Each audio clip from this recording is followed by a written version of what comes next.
Welcome to Tatooine, pod race fans. We have perfect weather today for the Boulder Classic.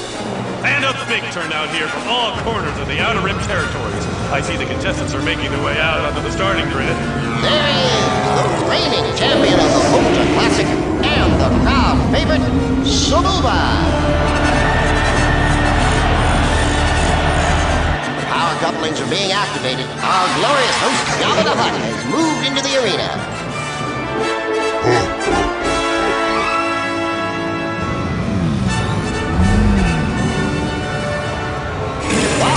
Look at that!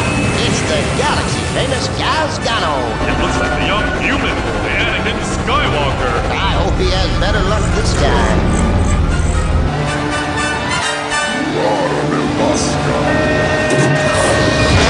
And they're off!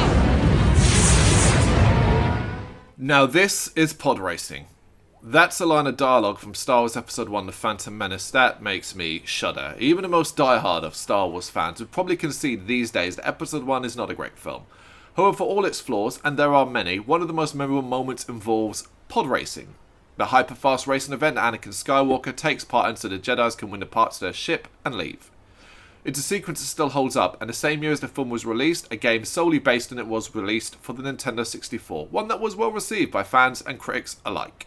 Just over 20 years later, in a surprising turn of events, the game has been remastered and released on the Nintendo Switch. Costing $14.99 or £12.29, the remastering is surprisingly solid and the gameplay is still enjoyable. Taking Anakin and a whole host of alien characters and dumping them in a pod racing league, the goal is to reign supreme across the game's many tracks, choosing a character and get ready for some breakneck speeds across some varied landscapes.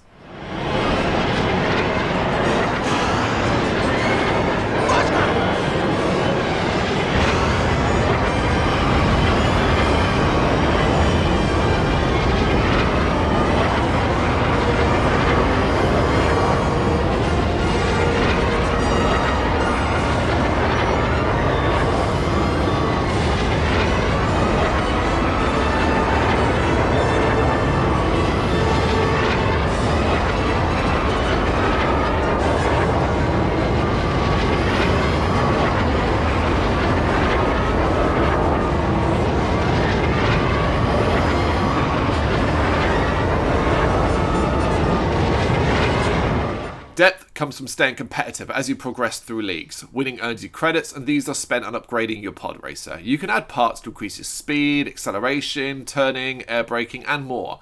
Something that becomes necessary as the game's difficulty does increase heavily as you go on. This port handles the speed well, and the tracks are well designed. Everything has a sharpness to it, but for a port of a 21-year-old game, it's done as well as it could be.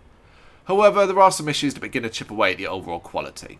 The most noticeable being crackling music and sound effects and cutscene cameras that clip through objects.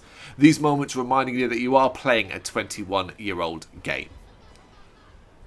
Flaws, but not enough to ruin the experience. An experience that is all about speed, and with the Switch's great control scheme, you'll feel like an actual pod racer.